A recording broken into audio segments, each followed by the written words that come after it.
5 យក6ថ្ងៃទីបំផុតផ្ដាច់ដាស់នេះតាមបានសម្រេចឲ្យបងប្អូនអើយពេលដេកយកឈប់យំទៀតហើយអត់យំខ្លាំងបកាច់ប្រកិនដូចមុនទៀតទេហើយក៏អត់សុំម៉ាក់ថាម៉ាម៉ាយំទាញអាវទាញខោយើងមុំទៀតដែរឥឡូវគឺថាផ្ដាច់បាន 100% បងប្អូនអើយទីបំផុតជោគជ័យហើយឥឡូវហ្នឹងស្រួលមែនតើបងប្អូនស្រួលជាងការមកដោះទៀតណាពេលមុនដេកអញ្ចឹងគឺថាគេលេងជាមួយបងប្អូនគេលេងជាមួយចែកគេនឹងលេងទៅលេងមកអញ្ចឹងទៅញីញក់ជាមួយគ្នាថើបគ្នាអោបគ្នាត្រូវគ្នាទៅជាមួយចែកទេជាងគេជាងឯងចាប់គ្នាថើបទៅថើបមកនៅនឹងឯងហើយបើជាមួយបងវិញមិនសូវត្រូវទេបងប្អូនអើយគ្រាន់តែគេមកដេកចិត្តម៉ែហ្នឹងគឺថាធាក់គេផងរុញគេផងវាយគេផងអូយនិយាយពីក្បាលខូចសាហាវកាកម៉ែយកតែឯងអត់ឲ្យគេប៉ះទេហើយឥឡូវពេលដែលគេអង្គុយខ្លាំងមែនតើណាមិនបាច់ធ្វើអីច្រើនទេបងប្អូនអើយទុកទឹកកន្លែងឲ្យគេរៀងទលាយតិចទៅគេលមៀលទៅលមៀលមកលមៀលទៅលមៀលមកលមៀលអស់ចិត្តគឺឡើងមកពោបដេកពីលើយើងអញ្ចឹងដេកអោបពីលើអញ្ចឹងទៅគឺថាលក់ហើយដេកឲ្យតបានដេកលើម៉ែអញ្ចឹងគឺលក់ស្រួលហ្មងហើយបើពេលថ្ងៃវិញក៏ស្រួលដែរបងប្អូនគឺឥឡូវគេដេកខ្លួនគេអត់ឲ្យយើងបីយើងពោលួងដូចមុនទៀតទេគ្រាន់តែថាមើលទៅរៀងអង្គុយខ្លាំងរៀងអង្គុយខ្លាំងរៀងខឹងបន្តិចប៉ុន្តែពេលហ្នឹងគឺខ្ញុំឆុងតែទៅដោះគោហ្នឹងតែគ្រាន់ថាទៅដោះគោអត់សូវព្រមមុំទេបងប្អូនអើយយើងពិបាកមកមែនតើមុំយ៉ាងច្រើនហ្នឹងអស់តែ100 ml អីហ្នឹងអស់ហើយអញ្ចឹងឆុងឲ្យគេទៅគេមុំប៉ុណ្្នឹងទៅមុំហើយអីហើយហ្នឹងគឺថាដេកខ្លួនឯងហើយអត់ឲ្យយើងពិបាកទេគឺដេកខ្លួនឯងអីខ្លួនឯងស្រួលហ្មងឥឡូវដល់ពេលផ្ដាច់ដោះគោអញ្ចឹងទៅរត់ទៅស្រួលអត់ចាំបាច់ម៉ែអង្គុយដេកអោបទៅណាមិនរួចបងកាមុំដោះហ่าមុំឆ្អែតដេកលក់មែនតែហ៊ានទៅដោះចេញពីមាត់គឺស្រែកតែម្ដងស្រែកយោហ្មងតែឥឡូវយើងអត់ពិបាកដូចមុនទេបងប្អូនយើងគ្រាន់តែពេលខ្លះរោរឿងខឹងអាពេលអង្គុយដេកដំបងហ្នឹងអញ្ចឹងថារោរឿងតែពេលហ្នឹងតែមួយផ្លេតទេអញ្ចឹងតែពេលបានដេកលក់ហើយគឺលក់ហើយអត់រោរឿងយើងទេយើងអត់ពិបាកនៅដេកអោបនៅនឹងត្រាំត្រែងតាណាអត់រួចនិយាយទៅផ្ដាច់ដោះជាជំរើសល្អមែនតើទី1បានខ្លួនឯង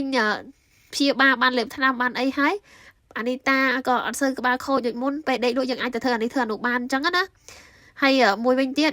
ស្រួលអានេះតាតាំងផ្ដាច់ដោះមកចេះលេងជាមួយបងច្រើនគឺថានៅលេងជាមួយគេជាមួយឯងអីចឹងទៅអត់សូវតោងម៉ែស្អិតដូចមុនទេណាពីមុនអូយដាក់ចុះទិញបានទេបងប្អូនអើយតោងតែឥឡូវអត់ទេម៉ែអាចទៅធ្វើបាយធ្វើម្ហូបដាក់បាយដាក់ម្ហូបអីបានណាអត់សូវតោងដូចមុនទេគឺចេះមែនទែនហើយឥឡូវតាំងពីផ្ដាច់ដោះមកបងប្អូនគឺថានេះតាញ៉ាំបានណាដោយសារតែអត់ព្រមញ៉ាំដោះគោពេលចឹងឃ្លានញ៉ាំបានមែនទែនញ៉ាំបាយញ៉ាំអីហើយនេះថ្ងៃនេះហ่าព្រឹកឡើងក្រោកមកញ៉ាំស្ប៉ាហ្គេទីអស់2ចានប៉ុណ្ណឹង2ដងបងប្អូនមិនធម្មតាណាហើយដល់ពេលចេគេចង់ញ៉ាំបាយឆាបាយចេហ្នឹងគឺថាទាញ៉ាំបាយឆាបាយចេហ្នឹងទៀតហើយនិយាយពីខ្ញុំនិយាយមែនខ្ញុំទៅសារកូននឹងចេះលោកអូយទៅមកខូបទេញ៉ាំអីខ្លួនឯងអត់ឲ្យយើងបញ្ចុកទេហើយបន្លែអីចេះញ៉ាំសឹងគ្រប់សពហ្មងណាគេឆាដាក់ស្ប៉ាហ្គេទីហ្នឹងឆាដាក់បន្លែដាក់អីហ្នឹងគឺថាញ៉ាំបានទាំងអស់ហ្មងហើយញ៉ាំហើយអីហើយលេងជាមួយបងមកសន្ទុះធំទៅគេអង្គុយគេឯនេះរៀងរោរឿងតិចបងប្អូនអើយមួម៉ៅខឹងម៉ែហ្នឹងខឹងម៉ែរឿងយកកៅអៅចុះមកក្រោមហ្នឹងខឹងបកាច់បកិនបោកខ្លួនមួយសាទៅដល់ពេលហើយនេះអស់ណែនេះមែនតើណាគេអស់កម្លាំងខ្លាំងមែនតើយំបដាអីបដាខឹងបដាដេកលក់ហើយតតាពេលអង្គុយខ្លាំងអញ្ចឹងបានដាក់ទៅដល់គោទៅព្រមមកបងប្អូនអើយបងប្អូនខ្លះក៏ថា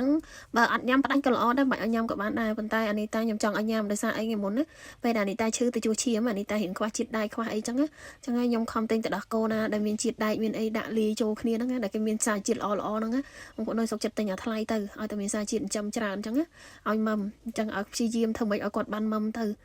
ហើយណាមួយអូនក៏អត់ម៉មច្រើនដែរមួយថ្ងៃម៉មតែ2ដងអីហ្នឹងយកម្ដងនេះម្ដងអញ្ចឹងក៏វាមិនសូវជាចោះលុយចោះកាក់អីប្រហែលដែរធ្វើម៉េចឲ្យតាកូនសុខភាពល្អទៅបងប្អូនខ្ញុំសុខចិត្តចំណាយតិចទៅ